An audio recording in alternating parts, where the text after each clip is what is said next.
All right. Welcome back to the Marcus Milione podcast. I'm your host, Marcus Milione. Today, I get joined by a fellow TikToker and very powerful creative executive, Timm Chiusano.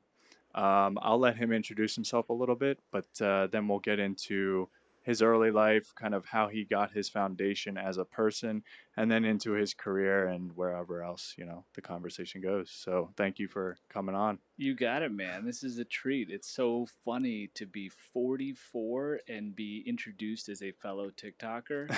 But this is a blast. I mean, when you said, as we were exchanging emails over the logistics of this, and you said, hey, thank you for taking time out of your Sunday, on my way over here, I was like, how fun is this? It's a gorgeous day out in New York City. I get to go have a good conversation with a smart dude, and yeah, life is good.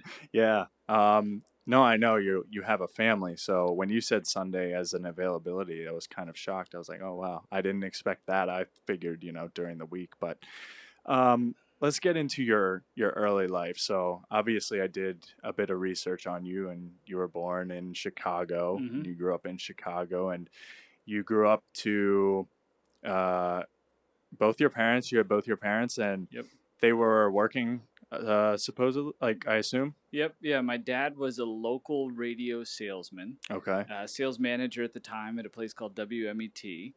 And my mom was a flight attendant, at least for the first 2, 3 years, I think. And then she quit. Too many turbulent Mm. experiences. She has some hilarious stories about being on planes with Muhammad Ali and Joe Namath and just some crazy shit from back in the day. Is it okay if I Yeah, curse? yeah, that's Okay, fine. cool. From back in the day with, she was on TWA, but she left her job, I think like once I was two maybe. Mm. But my dad was a career radio salesman basically, who just kind of worked his way up through the chain, as that was a big thing back in the day. So as you were growing up, I think a lot of people look up to their parents. Did you have aspirations to go either of those routes, like flight attendant or into radio?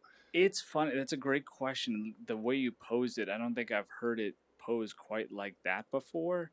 I think I got a nice blend of the two, because my mom, when she stopped being a flight attendant, she became basically an artist. She was always an artist. I Oh think if wow. you're an artist, you're an artist. Hmm. She had studied art in school, and she just kind of dedicated herself to that. And it wasn't necessarily like, okay, she's going to stop being a flight attendant and all of a sudden start painting all the time, but that certainly became the path. So I had this balance of business and suit, and then artistry. And my mom always called herself an old hippie, which, especially as I got into my teen years, was kind of hilarious because it gave context to Woodstock and that Mm. generation, and kind of the, rebelling, so to speak, versus the man. And then my dad was, you know, I wouldn't say hardcore corporate America, because the space that he was in from a radio sales perspective was a very bizarre space, and worked at a lot of like rock and roll Mm. stations, which meant a lot of concert tickets, which was fantastic. But if nothing else, I didn't want to get close to my dad's side of the world, and that's why I started off in production, Okay. because I didn't want to be in sales and I didn't want that specific track. And the art part just kind of continued, whether it was in how I dressed or what I wanted to do, how I looked at making mixtapes, or art in general. I'm terrible with a pen or a paintbrush, Hmm. but I love visual artistry in general, and just always appreciated details. And I'm sure some of that is based off of, her being my mom. Yeah, it's interesting you talk about you didn't want to be in sales thing. I don't want to jump around too much, but Mm-hmm. something that I've kind of learned, because I never wanted to go the sales route either. I think, when you're studying finance, there's the financial sales route of like kind of selling yourself and your services, Yep. and then there's the whole other side of finance. But I never wanted to go in that sales part. But as you get older, you realize there's selling in pretty much anything that you Yeah. do. You're either selling yourself or your talent or your ability, Mm-hmm. and I'm sure that's something you are doing daily, Yeah. even now. It's compensation for what you bring to the table, is Hmm. as plainly put as you could get, as far as how our economy works. Hmm. So yeah, you're right, 1,000%. There's definitely various levels of selling, like sitting down with somebody and being like, hey, this is something that I would like for you to do immediately, and here I'm going to tell you the reasons why I think you should do it. but inherently we're all tied to sales in some capacity. So I think, as we were chatting a bit before we started getting into like P&Ls and how you scale out a business, Hmm. it's all relative. And I think, especially coming out of school, you look at things as such singular tracks, but the way you just said it is 1,000% correct in that inherently you could be like, I don't want to go into sales, but I want to start my own clothing company. Like, okay, so what's the, but I think as you kind of broaden your perspective, it starts to get more interesting because you can see where things overlap in a smart and, hopefully fun way, depending on where Yeah. you want to go. Yeah. Okay. I'm gonna probably jump around like that. I'm gonna Totally try cool. not to, but so you're growing up in Chicago. The '80s is kind of when personal computing comes online Mm-hmm. and MTV's like shaping culture, like really got its foothold. Now, as a creative person, did you did you feel those effects like growing up? Now, did they influence you as you kind of went from elementary school, middle school, college, and grew into your career? Looking back, Dude, I just had the craziest set of flashbacks from you saying it that way. Apple IIe in mm, my parents' computer room, so to speak, and sitting in front of obviously a 4x3 TV back in the day that I'm sure was 2 feet deep at a minimum, yeah, waiting for that video that I caught the tail end of to come back around like an hour and 15 minutes later, knowing what the cycle was as MTV went through whatever their most popular videos were. mm-hmm. Hopefully, getting to a place where I could. What? So, We have a guest we here. have a guest. My 9-year-old is sitting right here, and she's looking at me like she wants. Are you looking for your snacks? You're interrupting the interview. So first of all, you're going to be. I appreciate the patience. No, no, it's no problem. Um, and yeah, this is hanging out with a 9-year-old on a Sunday. And like you said, for the purposes of this, so my wife is a small business owner. Not to totally jump around, but she's a small business owner. So sometimes I just get to set the schedule on Mm, any given weekend. And if especially for somebody that might be cool with me tagging along with the 9-year-old, then doesn't matter. then it's all good, and it's just about making the most of the day. Mm-hmm. But yeah, no. So going back to your question about that time period, having an Apple computer in my house, I'm sure definitely had an impact. The fact that I watched way too much MTV and that my dad was in a music like specific track as well, I'm Yeah. sure had a huge impact. The fact that music videos were so prolific at the time, and you had to wait, and you then dreamt about that, so to speak, right? Because you could only catch it in glimpses. Mm. It only came on when it came on. YouTube wasn't Maybe, around. obviously, not even close to any of this stuff. If you were lucky, if you were smart enough and lucky enough that you had a VCR in your house and you had blank tapes and Mm. you could like time things appropriately, then maybe. And I'm sure I made a few like mix, VHS tapes just to kind of like catch glimpses of my favorite videos back then. Mm-hmm. But that inherently had a massive impact that I'm really just starting to realize now. Because also, I think most people my age are not having conversations like this. Mm. They're not in a position where they have, for whatever reason, put themselves out a bit more publicly and then have people ask them these broad and fun questions that get you to reflect. You just kind of are in the moment and you're of that age and you're just kind of going forward versus some of the questions that I'm getting about looking backwards and about school and about growing up and all that kind of good stuff. It's cool to now put the pieces together where I'm like, oh yeah, I hadn't thought about that, or at least I hadn't thought about that in God knows how long. And now, I'm getting the question or I'm kind of being put back in the moment. And yeah, I totally remember sitting there and it's like, okay, a Biggie video and then Pearl Jam's Yeah. debut and then, everyone being like, what the hell is this thing called Nirvana that's just like looks totally insane. And it's fun. I feel like my generation is in some sort of weird gap where millennials are eating up a big portion of the conversation. I think your generation is like it's almost like a 50-50 split there as Mm-hmm. far as voice goes. But then there's mine. I don't even know what it's called off the top of my head, but Me either. but it's like Tom Brady, right? who's also tapped into the culture like you. Like when I came across your TikTok, and Mhm. not to cut you off, but I just remember first thing I noticed is obviously, how he dresses. Mhm. And for somebody to be an executive at a big company and to be wearing a suit with, some of the hottest like sneakers that are out right now, Mhm. I was like, okay, well, he is at least tapped into the sneaker market and understands that. Mhm. So automatically he's going to understand some of the other subcultures that are around that, which I thought was very interesting when I saw that you were in your 40s. I Mhm. was, impressed by that, frankly. Thank you. I think it's mindfulness. I think over everything else, it's just mindfulness. Because the Air Jordan 4 was my first ever sneaker. It was 1989. I was like 12 or 13 years old, Mm-hmm. and it blew my mind. Right? There's even like all the little ways you could lace it up if you wanted to go through the tiny little eyelets at the top wing and the bottom wing, Mm-hmm. and being able to kind of keep that top of mind, and also not, for whatever reason, not willing to just kind of get into a set it and forget it mode. I've tried to idiot proof my life as much as possible, but Mm-hmm. um, I don't know. Like I want to keep elements like that around, and I actually do think that it helps from an emotional intelligence perspective, because there's mindfulness to all of that, Mm-hmm. both in broad sense of how you have grown up and how you have seen things, but then also in the details and the nuances that are your life. And I love this idea that we are our own main characters in a movie. Mm-hmm. And not that you need to be over the top. In fact, I am extraordinarily uncomfortable with most of what I do publicly. Like, I make myself cringe with every single post. Like there's I had a point of that too. yeah, Yeah. it's tough, right? Like, Mm-hmm. and sometimes you're not quite sure, like, did I do this for the right reasons, or like is that really stupid now that I've actually let that thought out of my head, and how does that sound?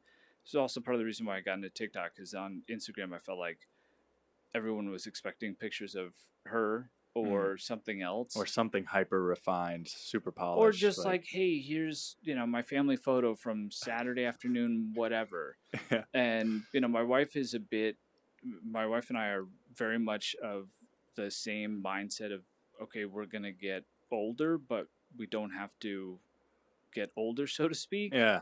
And because you do blink, and I've made some posts about the joke, or trying to frame things through the lens of, I do feel like I was 25 yesterday. Mm. Right? There are elements that go by super super quick, but I think that's a good thing, because from a business and career perspective, I remember what it was like to be in those initial entry level roles and have conversations with the people, quote unquote, doing the work, and the humility that goes into being reflective from the other side of it now, so to speak. Yeah. And sitting in conversations with bosses back in the day, and taking mental notes of like what I would do and what I would not do.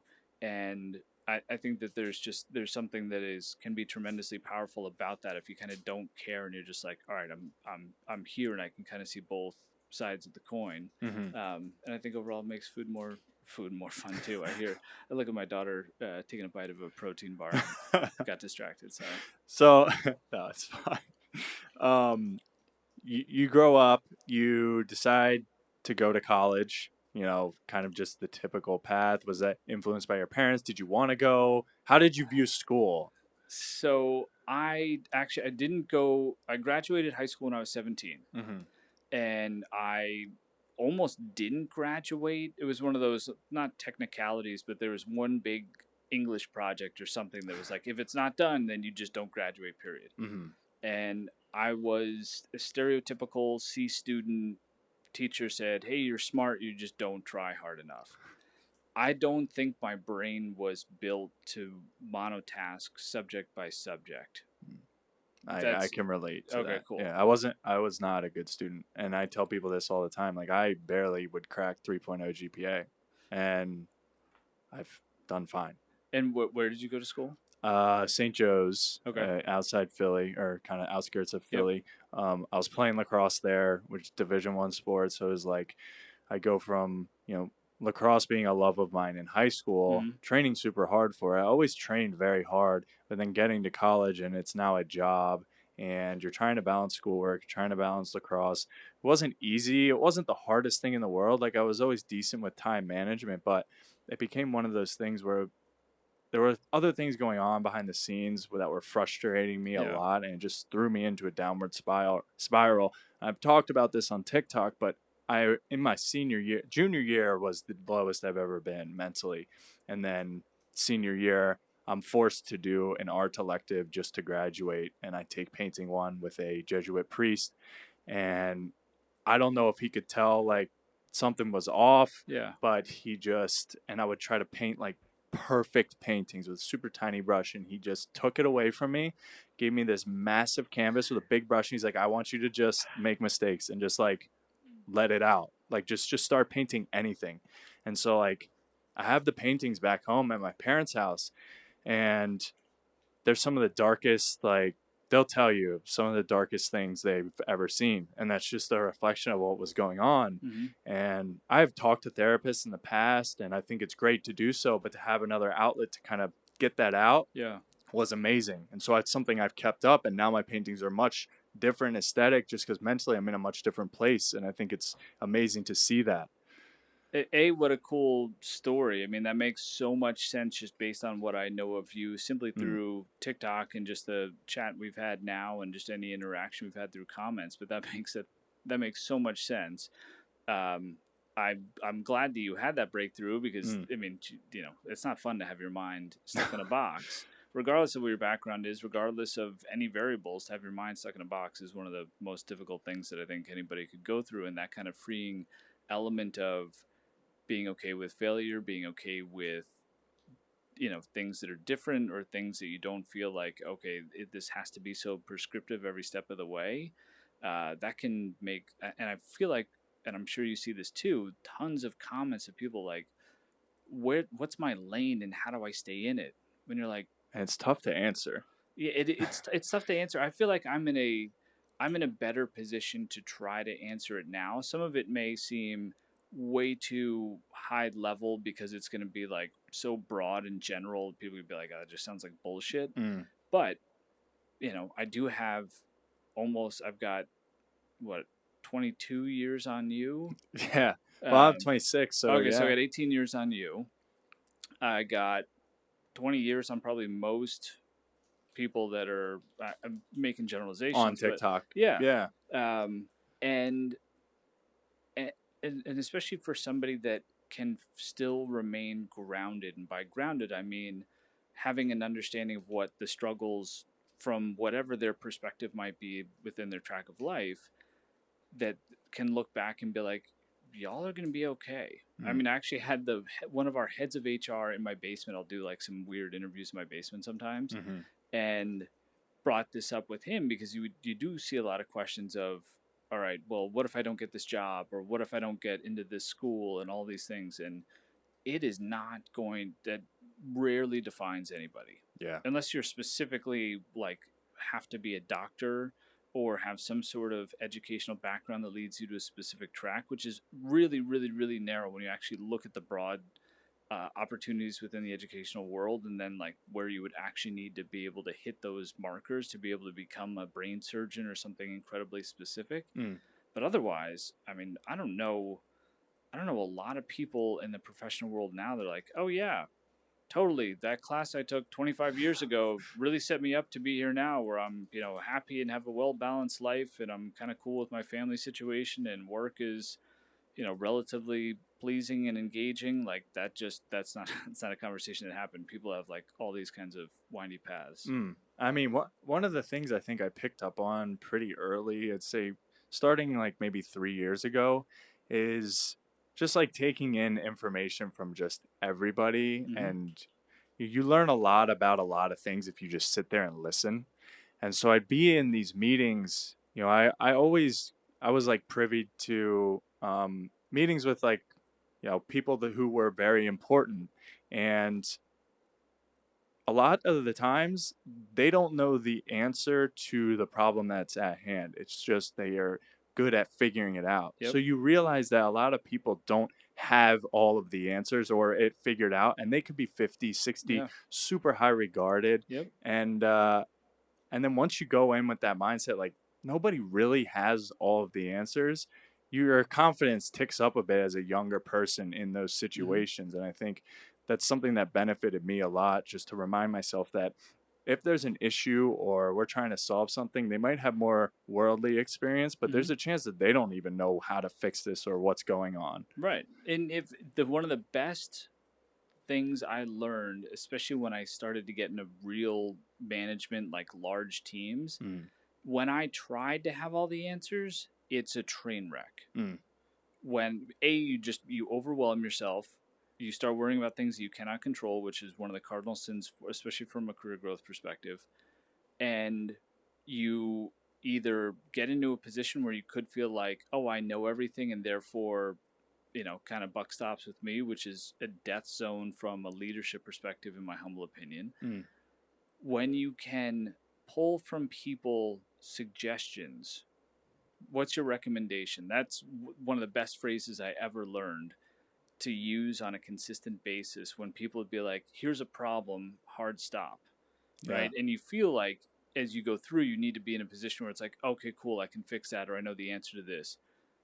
It is far better to have somebody say, here's the problem, here's my recommendation, than be able to look around the room and say, well, what do you think about this? Mm. Like, those are the kinds of things, those are the moments on the other side where sometimes you're like, I don't know. But that's the reason why bosses, or why good leaders, especially when you have like a multitude of things going on, I was going to say big business, but it really doesn't matter where it is.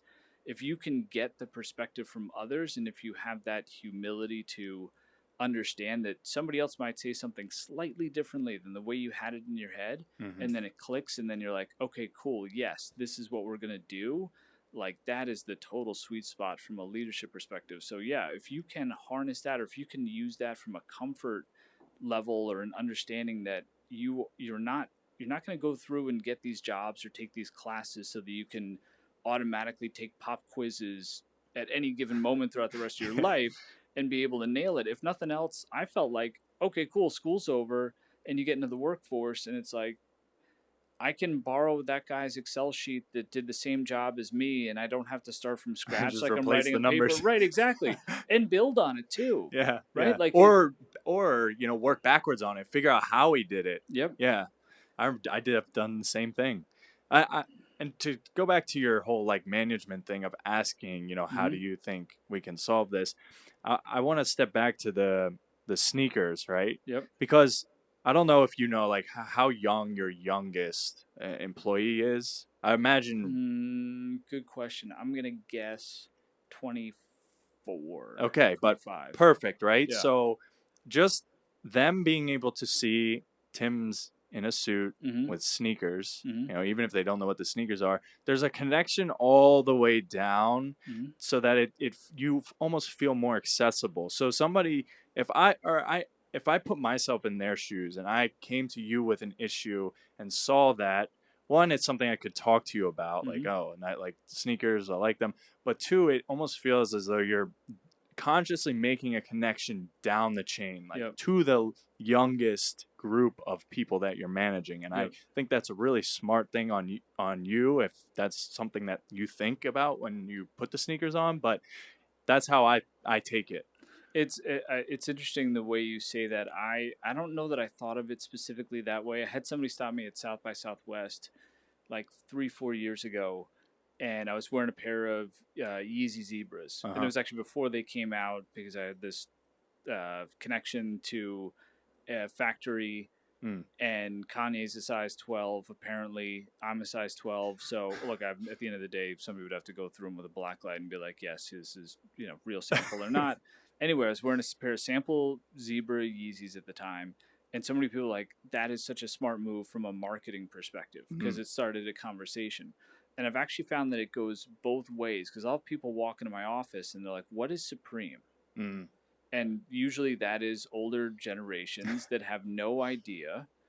And my answer is usually, the first sentence I usually say is, they are one of the most interesting brand case studies in the history of consumerism. Mm-hmm. And I think that that's a very true statement, or at least I can build off of that conversation. They'll say, oh, that's interesting, tell me more. right? And then I can explain. So it's not just a bunch of crap that's sitting on my desk that happens to have a red box logo on it. Mm-hmm. There is something thoughtful and intentional behind each one of those pieces, right? And it kind of goes into the larger conversation of commerce and like what's attractive to people. And then I can get into the details of why they did a collaboration with a company like Pustafix, which was the free bubbles that they gave away, I think last spring or the following fall before that, Mm-hmm. which is like one of the most notorious bubble making brands out of Germany. But like instead of just putting a Supreme logo on a thing of bubbles, somebody called Pustafix, and if I'm saying it right, somebody called them and said, "Hey, we want to do this thing with you." And so it's not even just, "Hey, I can relate to the 24, 25-year-old." The general appreciation of details and being able to kind of compile things around you that you have perspective on, Mm. because I could just like Supreme and then all of a sudden it's just, I could say, "Oh yeah, it's just cool stuff from my high school," right? The conversation continues. Mm. But I enjoy, even though it makes making TikToks really, really hard, I enjoy the fact that I can get super deep on really, really, really specific topics or Mm-hmm. conversations. And I could probably have a conversation just about the Pustafix bubbles that Supreme did the collaboration on, in regards to who, at what point did that show up on a list of, "Hey, we have ideas for the free thing," this, and going through is like, "Oh, Mm-hmm. has anybody spoken to them?" And as you know, as somebody that deals with supply chain stuff, can they scale this? Have they done something like this before? Is there any logistics problems getting God knows how many small things of bubbles from Germany over here, and branding, and is there licensing and the lawyers to get involved, and I could like eat up 2 hours just talking about that in particular. So the ability to use sneakers or Supreme or basically anything to just be more relatable, and I think there's also just a level of humility, and I don't know at what point it really started to sink in, and maybe I think it was just always general paranoia on my part of like, I'm just not better than anybody, so Mm. I just kind of consistently don't want to fuck up, right? Same. And that can, and it comes across in your content as well. Like, you do a fantastic job of relating to people, and I've seen some of your posts where you're responding to comments that are along the lines of, and correct me if I'm wrong here, they're like, "Oh, I thought you were like super tight ass, like kind of full of yourself," right? And then they start to get to Yeah. know you, like, Yeah. "Oh, interesting. Like, there's something else going on here." Is that's fair to say? 100%. Yeah. A Yeah. lot of you know, and I've had these comments made in real life too. People, and it's part of human nature. You judge things based off of the way they look if you've Mm-hmm. never interacted with them, and you know whether or not it's true. People say I have a bit of like a douchey look, Mm-hmm. which is fine. I don't mind, people saying that, but majority of the time, people's opinion will change once, we have a conversation and we can start to understand each other on a deeper level than Mm-hmm. just they see me walking down the street and I have tortoiseshell glasses on. Right. So that kind of stuff doesn't bother me, but I'm not surprised, people come around on TikTok after, maybe a couple vids pop up on their For You page and their opinion changes. Mm-hmm. But it's just all part of human nature. We can't get around that. Right. Well, I think that that's some of the biggest missed opportunities that you have in your youth, is not understanding how, not that it's right or wrong, right? To your Mm-hmm. point, people are going to have immediate judgments. Like, people are going to have immediate things that pop in their head. Some of that has been taught to them, some of that might be inherent, but things are just going to pop in your head. What you usually are taught, don't do that because that's not the right thing to do. What you're not taught is, you shouldn't do that because you're missing an opportunity to understand something that much deeper or have a different perspective on something. Mm-hmm. Why do you wear chains all the time? Why the way that you wear double pleated pants, Mm. right? Because you got thick ass quads Yeah. per your post. And then all of a sudden somebody could learn something like, "Oh, that guy wasn't a douchebag. He was just really smart about the fact that he didn't want to walk around looking like he was, just got off the stage of an 80s, rock hair band, show or something." Yeah. Which I'm sure is what, and I know it's, it's same for me too. And it's almost feels more awkward, especially at my age, to try to toe this line between this is just literally who I am. Like, I don't want to bring my camera into the basement of my house or like show things off that's going to come across as I'm a, I have this perspective where I need to, and this just happens to be my world. And, you would hope that people, can be accepting to that. And I think for both of us, the answer is, yes, in the broader sense. I know that, in the grand scale of TikTok, we're still in the, kind of like micro world. Mm-hmm. But there's so much opportunity to just not judge people or to be more the way I like rephrasing it is let your curious ride front seat. Mm-hmm. Don't let your judgment come before your curiosity. Mm-hmm. And I think that can just open so much potential for good conversations, meeting new people and starting new relationships, the way the world works, right? You could make that assumption about you and your necklaces or your pants or whatever, your tortoiseshell glasses, and miss an opportunity to understand what the hell tortoiseshell even means. You know what I mean? There's Yeah, things where yeah, you're like, yeah. you're going to judge things. You're like, you don't even know what that means. Mm. You're just literally making brash judgment. And again, super inherent to just who we are on a day in and day out basis. But if you let your curiosity ride shotgun, things can get really fun and really interesting too. And you're just like, oh my God, the entire world is just one big painting and I'm just kind of exploring it. Yeah, yeah, and there's always going to be people that, view things differently than you. And there's just most of the time something you can learn from them, Yeah. if anything. Like when going back to me just talking about listening, like one of my favorite things to do is to be public places and just listen because you Mm-hmm. pick up on so many things about people's personal lives or life or things they don't even know they're giving off. Mm-hmm. And then you can just start to formulate and just really start to piece together who Yep. they are. And if you let people talk long enough, they're going to spill pretty much everything. Is something I've learned. So, it's always good to just sit there and be a little sponge. That's curiosity. Yeah. Yeah. Just getting back to college. I know Yeah. we Yeah. got off. So you go to college at some point. At some point. So I graduate high school at 17. I was looking for a postgrad year, Mm-hmm. right? I think no, I don't know if that's like Northeast specific, but I feel like especially if you grew up around the Northeast, Mm-hmm. you may have heard of that term before. Postgrad year is basically like grade 13. I was young. I was not super smart. I was an ice hockey goalie at the time that was hoping to play D1 or something relatively big, but not good enough at 17 to just go straight into that. Mm-hmm.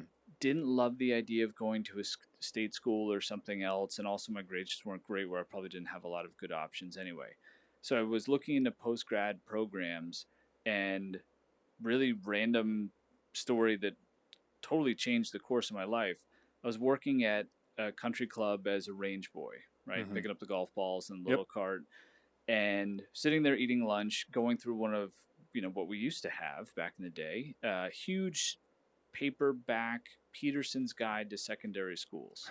And you literally would just thumb through it, right? There's, again, no internet really at the time. I mean, Jesus, this is 95, so Mm. Lord only knows where the internet was at that point. I know it existed to some degree, but like it certainly was not a personal, home computing tool for you to use.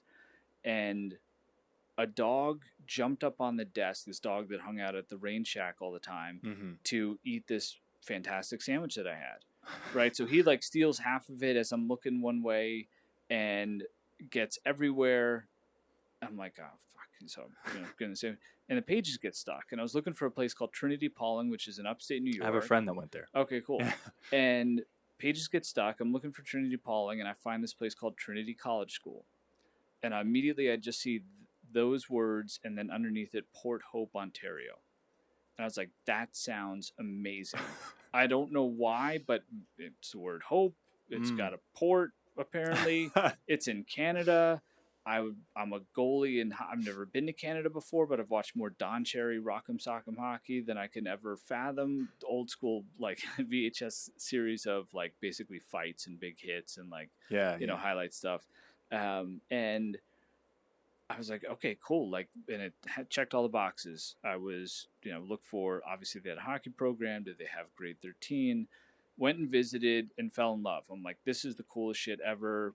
Get off the plane. Everything's in kilometers.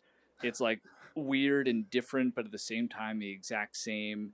Canadians really are, in that stereotypical and amazing way, humble and nice, and just have a very different sensibility, at least. And I know I'm speaking very broadly about a Mm. large population of people, but in my experience, like, that was definitely the case. And some of my closest friends to this day are Canadian, and they will totally vouch for the fact that, yeah, Canadians are built differently and they are inherently nicer, I think. And it forever changed me. Being around that group of kids was an incredible experience. So I spent a year at Trinity College school, just soaking in different perspective in a slightly different way. I don't Mm. know. There was just, as I'm sure you've seen, going from one location to another, even just coming to New York City if you hadn't grown up here, there can be light bulb moments. And for me, it was actually kind of the reverse of going to Port Hope, Ontario, which was a small ass town on Lake Ontario, and being exposed to these other types of kids that I hadn't really been around. Included Islanders, because there's like a big, being like the Bahamas, Bermuda, Yeah. anything that was British Commonwealth had a big impact up there. So I did that for a year, totally changed my perspective. I'm like, oh, cool. If Port Hope, Ontario works for me, I didn't have a lot of options up there either, because only spending 1 year only had a certain amount of Ontario credits, right? Mm. Got into a school called University of New Brunswick in Fredericton, and was like, oh, if I can get along in Port Hope, Ontario, what's Fredericton, New Brunswick going to be like? It was not great. Mm. It was like I hate saying things in somewhat disparaging ways. It was kind of like the Deep South, Okay. and we were like, I do not belong here. Like, I just feel like Out of something weird. place. Yeah, Yeah. totally out of place. You drive all the way through Maine and another few hours into New Brunswick. So the drive was nuts. It's like 8-10 hours or something, maybe even 12. And you just feel like you are forever away from New York, where in Ontario it didn't feel like you were that far. And I got a dorm off campus. So I felt like I was in this weird degenerate halfway home. And the kids were nice enough, but there was just something that felt off. I'm like, all right, and I'm an only child, so I felt like if I'm going to be here and be in an isolated situation, I might as well further isolate myself. Let me go to the housing place, get my check back for the dorm, and just go and get my own studio wherever. Yeah. And that was, I don't know, maybe a terrible mistake, maybe it was a good thing. I ended up gaining a ton of weight again. Like, I was already bigger at the time, but that was definitely a tipping scale, because I was kind of bored and I didn't really like the classes. I saw Mighty Ducks Part 3 in the theater at least twice. I didn't really have any friends. I was eating KFC family meals by myself. Oh my God. I had a pitcher of SoCo and Tang in the fridge for some reason. I was like, oh, this is a good drink to mix up. Southern Comfort and Tang, it is awful. I almost want to go and make a pitcher just to have one now and be like, what in God's name was I actually, drinking back in the day? I tried out for a junior hockey team that I got beat up during the tryout. Somebody made a comment about me being American. I made a comment back, and not even like that, but they were like, oh, he said something back, let's send 3 dudes in the locker room. I got kicked off the ice. 3 dudes followed me in the locker room, messed me up a little bit. Oh my God. Just for the sake of messing up the American that showed up to the tryout. So you're finding your way here. Like, as a person, as an athlete, everything is kind of just coming to a head of like, I got to figure out who I am at this point. Yeah, and you're, and living in that kind of like isolated space too. So I was like, okay, this is not working. Found a back door, and all my friends were at a place called Queen's University back in Ontario. Mm-hmm. Arguably the best school in Canada. Queen's and McGill are usually the two in the conversation around like best. I think I don't. College. Do you know Nolan on TikTok? I don't think so. Nolan Daniel White. I think. Well, he's there at studying economics at Queen's. Yeah. Oh, interesting. Yeah. Maybe he does like fashion stuff. He's into watches. You know what? Now that maybe maybe. Okay. I just thought if you knew him, I'd throw it in there. I'll have to look it up. I did talk to somebody that was at Queen's once. Like, I try to carve out some time throughout the course of a week if people reach out in the right way and like, hey, can I chat with you about blank? And if like checks a few boxes, I'll be like, all right, I can find 15, 30 minutes or whatever. And he might have been one of those dudes. No offense if I had a conversation, I totally forget it right now, but I don't take breaks during the day. I have a lot of meetings, so. And I found a way to get into that school as a visiting student. Hmm. So basically, you go there and you do the work, and it may not pay off. All of your credits are going back to your original school. I didn't care. I just wanted to get out. It'd Hmm. basically be the equivalent of going to a middle of the road whatever kind of school and being like, all right, cool, I'm gonna go to Harvard and take their hardest classes, but I'll never get to tell anybody that I have a Harvard degree. I just have to tell them I have my whatever. Be like, but I studied at Harvard, I swear. Hmm. I didn't care. Went there, totally changed. Now I'm like, all right, super happy. I'm still pretty fat, but I'm much happier. Yeah. That summer, really start to focus. I'm like, I've got 1 year left to play junior hockey, basically. Mm-hmm. I I I'm not going to be a pro at this point for sure. You kind of know by the time you're like 14, but like I'm definitely not going to be a professional now. What am I going to do? I'm dying to play in the Ontario junior system. Okay. Bust my ass that summer, go back to school, and I'm like firing on all cylinders and tried out for this team. Feeling really good. It was I think a junior B it was considered, and I got an abscess in my throat, which is basically like strep throat gone really bad Mm. and just swole up like a balloon. Luckily, in one of those knucklehead houses where my friends were like, "Oh, you're fine." I'm like, "Dude, it's like a softball here." Luckily, Yeah. one of my housemates' dad was a doctor. Went and saw him. He's immediately like, "Go to the hospital." Mm. Spent a week in the hospital, and again, typical kind of like college knucklehead stuff. Where the day I got out, my friends were didn't have to pay for anything. Canada healthcare system, so I Yeah. didn't have my wallet with me. My friends didn't pick me up; they totally forgot. I got back to the house. The one thing they're like, "Hey, just rest for a few more days, and you'll be fine." And like, "Oh, we're having a party tonight." I'm like, "Fuck." So, had to go stay in a hotel room for another couple days just to like rest and finally get back. Anyway, I thought I'd missed out on like all my last opportunities, but there was one team that was still looking for a goalie for some reason. So I got into like one of their, I don't know if it was like their last minute tryouts or like they were already in their preseason. And I went and started playing with this team and I got their last goalie spot.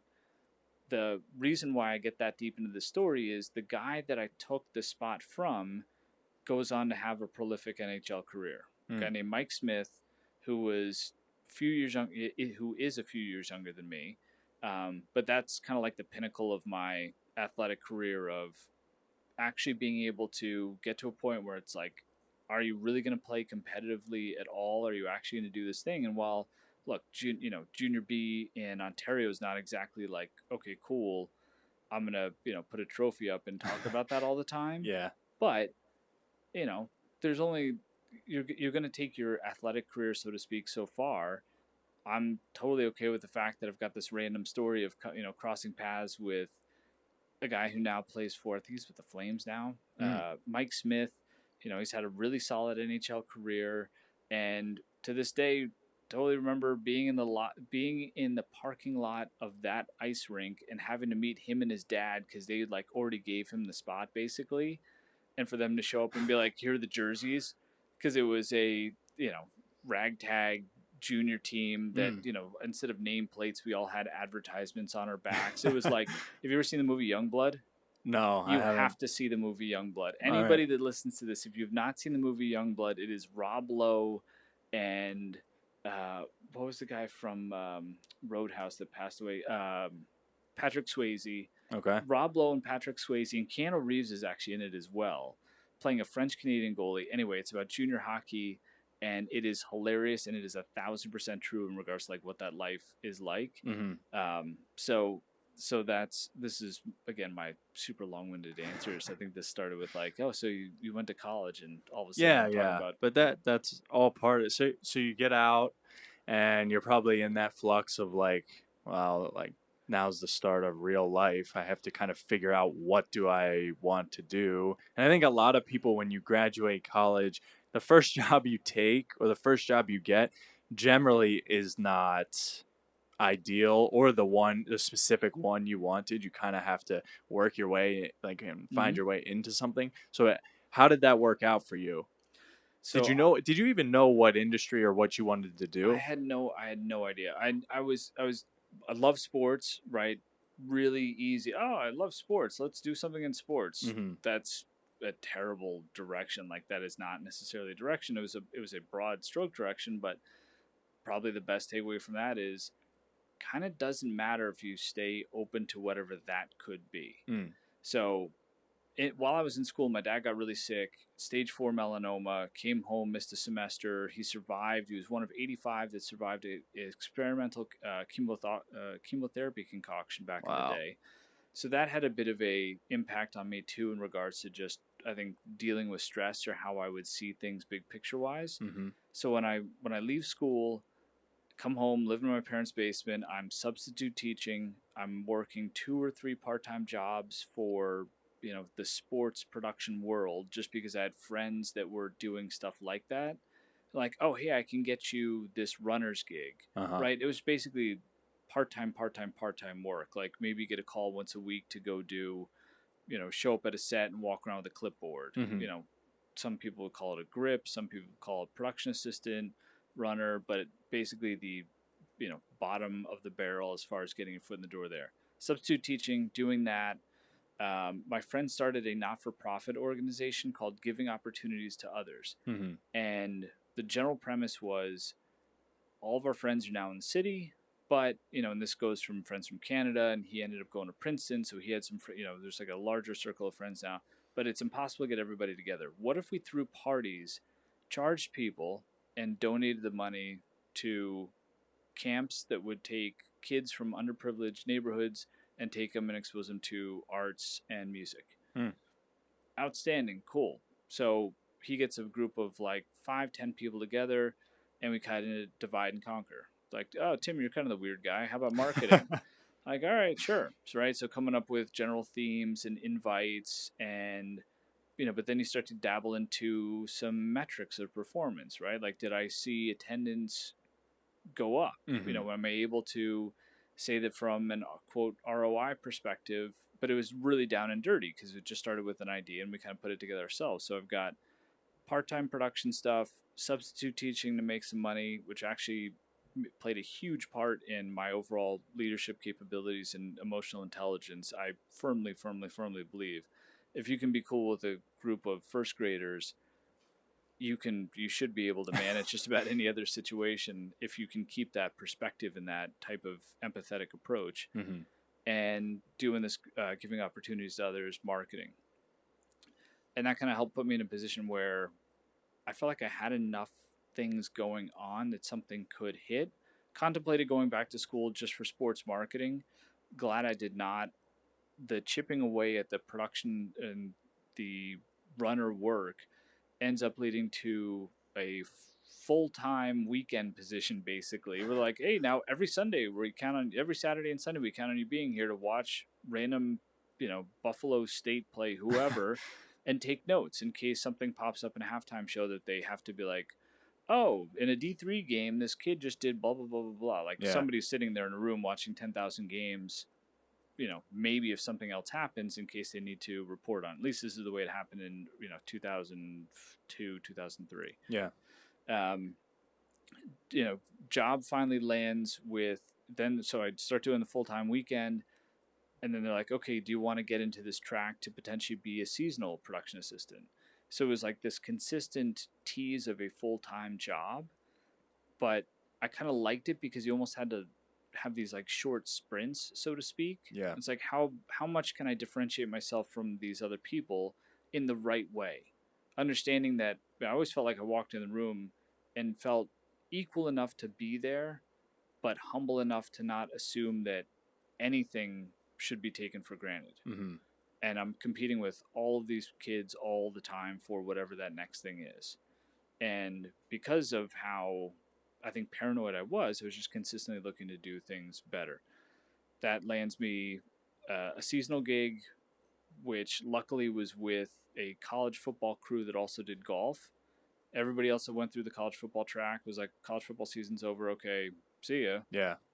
My crew continued, and that was just booking hotel rooms for the crew, rental cars, but then we had some on-air responsibilities as well, where they'd show up and be like, okay, cool, that Scorebug that's says, especially when I started with college football, Mm. literally the scorebug was your responsibility. Okay. And I've got stories for days about how horrifying that was at first, where you're sitting there like, this is live TV on ABC Sports, and when I make a mistake, because I am making mistakes, Yeah. it is live in real time, and I've got a producer sitting in another room like this, on the other side of a wall, 8 people in my head, because that's the way live sports gets produced, Mm-hmm. and people are yelling at me, and I don't know what the fuck's going on. I literally didn't think I was going to make it through my first week. Mm. I remember sitting at Air Force Academy in the stands when some of the people that I had hired locally who didn't show up at 6 in the morning, whenever they are, I'm like, I'm done. Yeah. This is cool, but this isn't going to work out.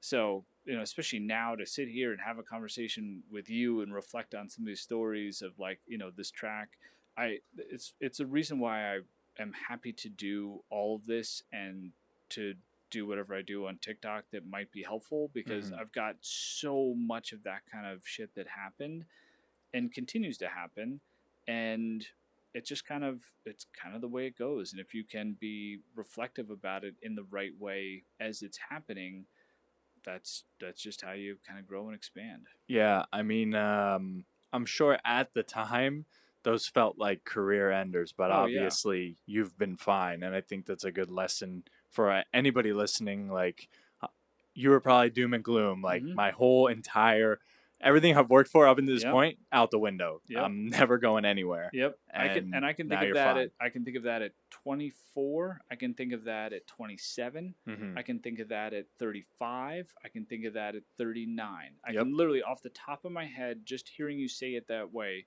I can think of those moments in very broad, seismic ways at all of those ages. Mm. So it doesn't stop, which you could say is like, okay, that's kind of horrifying, but it's cool because you will come across things where you're going to be reflective, and then you'll get to the other side of it. And the way to get through it is to simply just do the best with whatever you have in front of you. Mm-hmm. Plain and simple. Like, you do that and you're totally fine.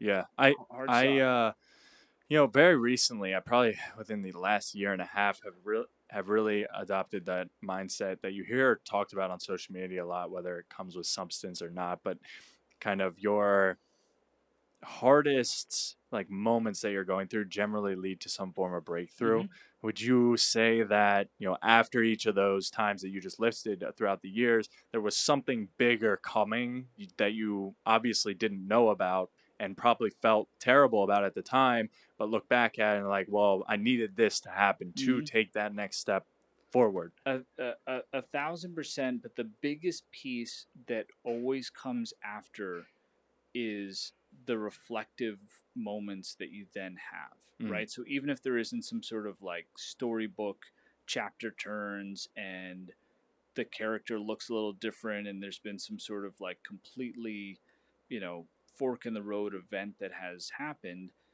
there is the understanding and the realization of the moment. I'll never forget this. I was standing in my closet, and really, this is at my current job 3 years ago, 4 years ago, maybe. Mm-hmm. And I felt done, like fully caked. I'm losing my mind for a multitude of reasons. And I was listening to, I'm a huge fan of Interpol. Mm-hmm. They've got a song called Lights, and beautiful dark song, and there's a line in it that basically says, well, what if I never break? Mm. Right? And I've listened to that song hundreds of times until I listened to it that day. And then I realized, I'm like, holy shit, from a corporate America perspective, what if I'm just stuck down here? Mm. Right? Like, what if I don't break? What if I can stay on this pace doing these things, and I don't have that meltdown that I think I could have, that's going to then veer me off in some sort of other direction? Yeah. And that in of itself was horrifying. I was like, I might just be stuck in this position where I like keep going, and I can't stop, and I don't have a breakdown, so nothing changes and nothing happens. But that helped get me to another mindset of, it's my choice. Like, Mm-hmm. even in those really, really, really difficult situations, it's my choice. I don't have to go back the next day. I Yeah. don't. Right? There are very few things, especially when you think about the broad scale of, the 7.7 billion people, whatever the population of the world is these days, and, you know what where do things go? And especially if you're listening to this podcast, likely, or you're in the general vicinity of somebody that would hear this conversation or in conversations like this, broad scale, you're probably okay in Mm-hmm. general. So if you can use those moments, and if you can use the understanding that you do have a choice in just about everything, even when you don't want to admit it, once you can soak that in and be like, okay, I can't just say it's the fault of this. Mm-hmm. No, it's my fault because I choose to go back. Yeah. Yeah. Yeah. It's my fault because I choose to just stay in this. And then you're like, oh, cool. I Mm. don't have to go back. I can. Yeah, if you want to move to Idaho, you want to move to Paris, like you could have those types of conversations and have those types of things that happen. Mm-hmm.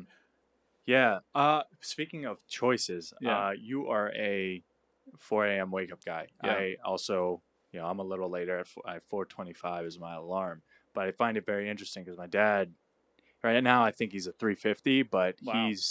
he's always gotten up extremely early, and he's always told me he does his best work in the morning, and I find that I do as well. Kind of just laying the groundwork for the day. Mm-hmm. Is there any reason you are a wake up at 4 a.m. guy? Time for myself.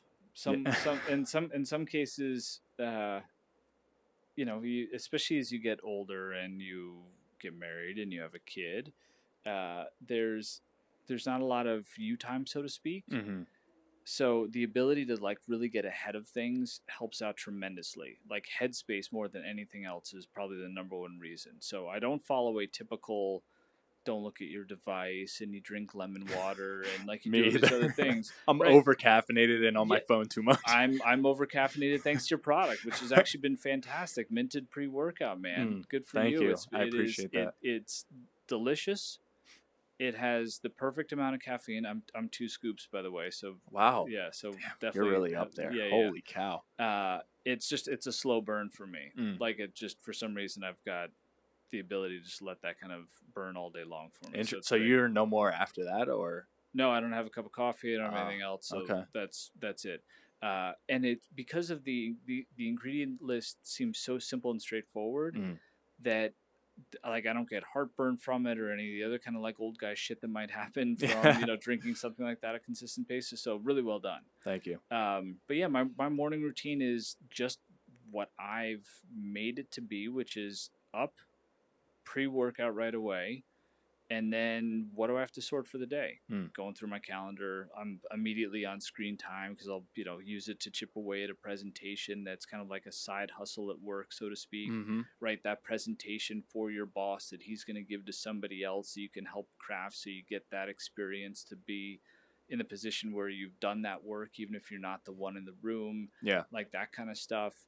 The ability to, there's logistics with family life and that kind of stuff, but it allows me to not feel like I already feel like I get up and we're kind of going pretty fast out of the gate. Yeah. That allows me at least some time to be in my own headspace, go for a walk around Brooklyn, say good morning to my friends that are out there at 5 a.m. before the bodega opens, that are just like these old stalwarts of my neighborhood that help keep me grounded.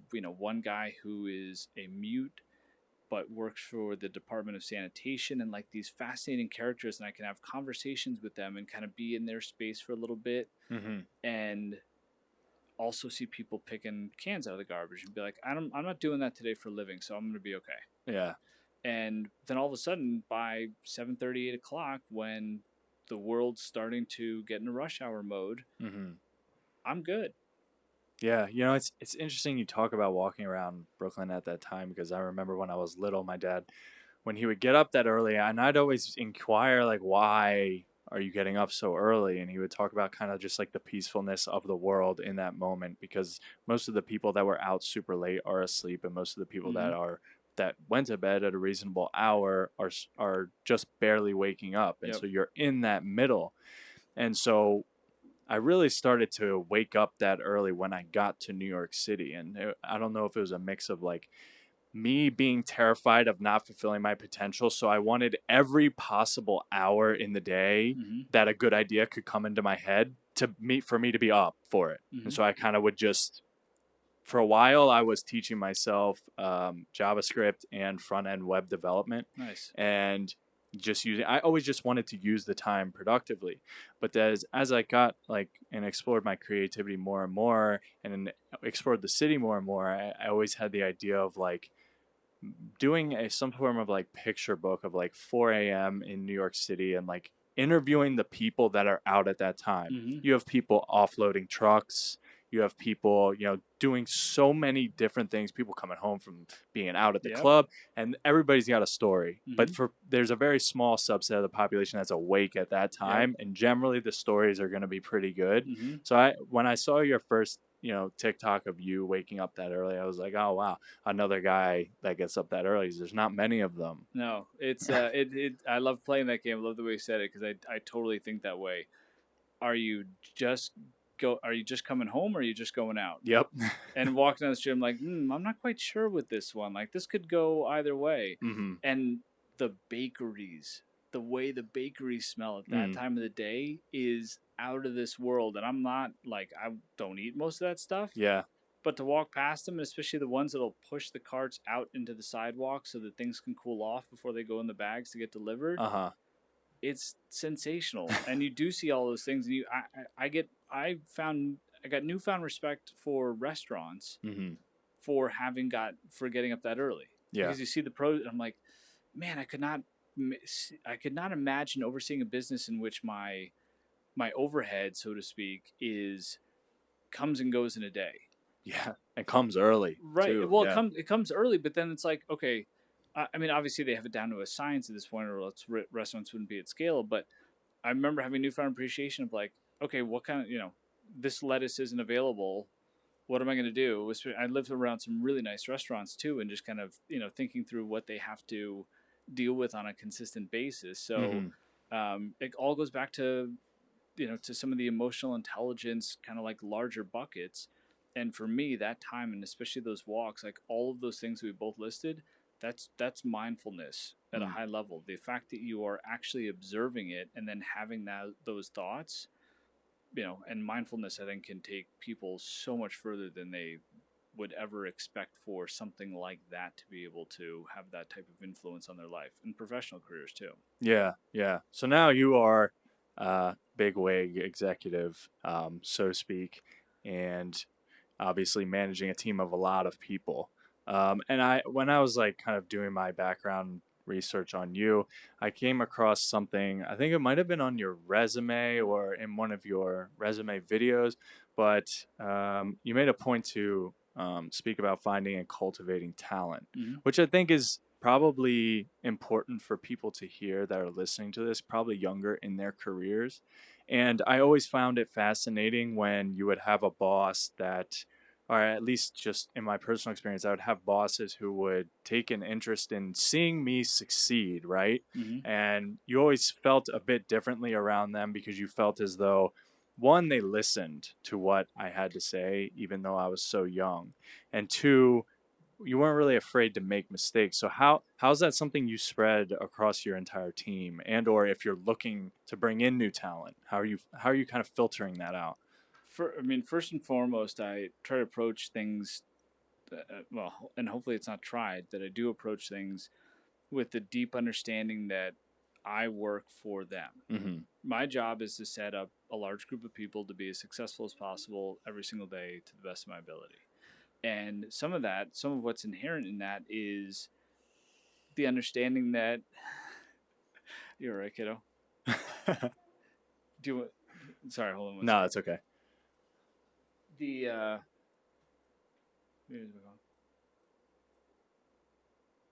can't hear me. You're good.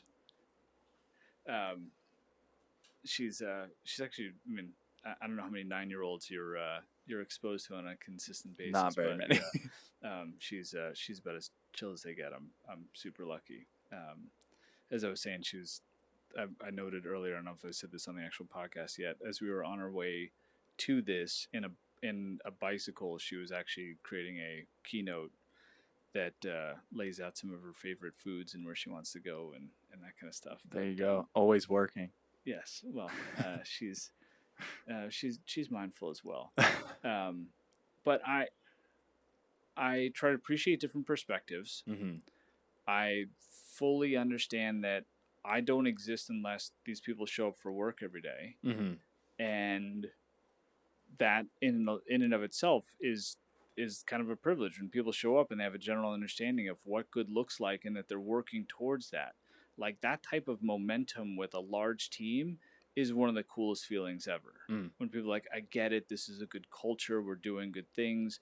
And my space is not a really sexy one. Like we basically at the end of the day, it's a 230, 240 person team that does a lot of work for small businesses. We are the reason that you would see local commercials on TV. Mm-hmm. It's kind of been the dirty underbelly of like the advertising world for decades. When I started this job, it was to basically to try and reinvent what that model would be. Mm-hmm. I didn't know what the heck I was getting into. My boss that I had at ESPN went to what was Time Warner Cable Media at the time, sent me an email one day. He's like, "Hey, I have something that's might be interesting." He knew that I had this production background before our paths crossed while in the marketing side at ESPN, and I think he also knew that I was willing to run through a wall, Mm-hmm. and that kind of checked all the boxes. The production aspect was definitely different than live sports production with ABC Sports, and now all of a sudden it's like, oh, you're the production guy. Here's 10,000 projects on an annual basis to manage at scale, and they're basically all local business, car dealer, for the most part, spots. And taking a team that was spread out, and basically the task was tear the department down to a certain extent, not even to a certain extent. I just get it's weird to be reflective of it, especially because there were some. It was crazy. I mean, they literally brought me in the Thursday before my first day, and they're like, "Okay, the entire department needs to be disassembled within the first 6 weeks of your job, and you have about 8 months to rebuild it. Mm. And here's the expectations, and here's some of the business modeling that we've already done. We're going to announce this to the president on your second day." Wow. Yeah. And so I remember they're sitting there. I'm like, cool, I'm 35 and I'm now vice president. This is great. And, building looks cool. I'm looking forward to meeting some of the people. They told me I'm going to inherit a big team. There's going to be some change. And it's basically like you're kind of wiping everything out and starting from scratch. And you're like, fuck. So that I think that going back to your question, that the what that built into me from a humility perspective has endured. Mm. And as I started to get out and to meet people in these towns, like people that have been doing a lot of this stuff for their entire careers, right? So that is more of a challenge, I think, than the young up and comer that's really creative and super talented. The ability to work with somebody that has a specific idea of what good looks like and has been doing something for a vast majority of their career in a certain way, to move their cheese, as the corporate saying goes, Mm. and to then try to build on that and take it in a different direction with a different vision, that is really tough. And to do that at scale is even more difficult. And so those that leaned in and the partnerships that I was able to build in that moment as this was all happening, it's just some of the most interesting people that I've ever had the pleasure of working with. Some of them have been featured in my posts I did last week when I was at a meeting in Charlotte. Mm-hmm. And it's just it's a fascinating and really, really, really heartwarming group of folks.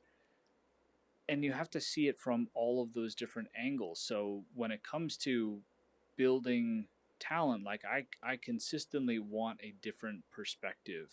Mm. I consistently want to have people think of things that I would not have thought of. I I would love to be I'd love to be in a position where you're looking to advance people's careers as quickly as possible, right? Or they're getting opportunities in other places. Like Yeah. come, grow, get smart, bring interesting ideas to the table.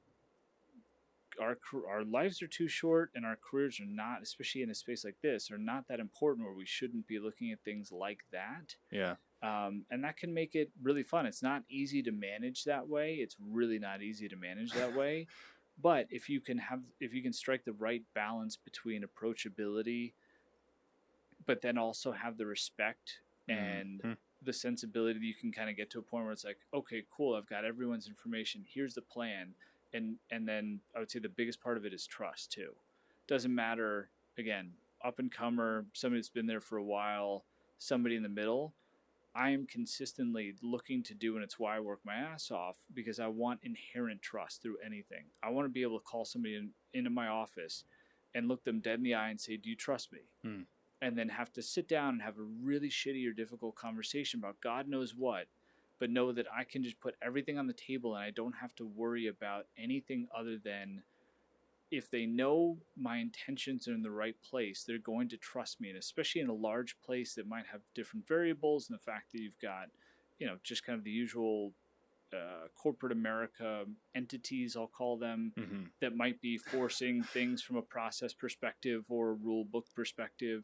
If I can have trust, and that goes to those that are writing the rule books as well, then you can kind of find this really nice recipe in the middle, and then you can just, then it kind of cuts through all the bullshit. And it's like, doesn't matter if I'm sitting in this office, what I'm wearing, shoes, any of that kind of shit.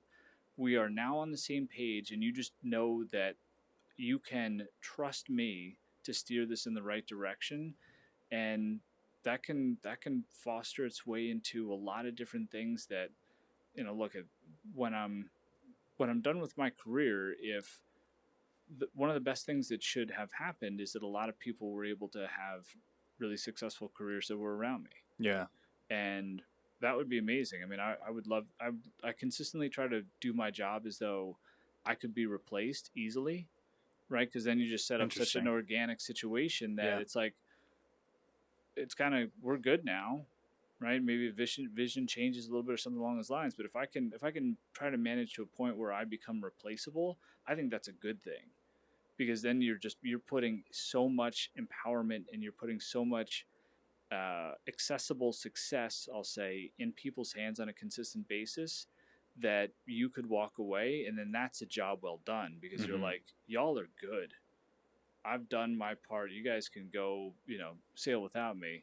I'm lucky to say that I've got a team that I get along with well enough where they would probably say no just because they like having me around, Yeah.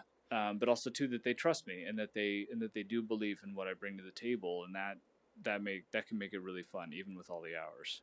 Yeah. I can imagine. Um, well, I don't want to take up your whole Sunday, so I appreciate you coming on, taking time out.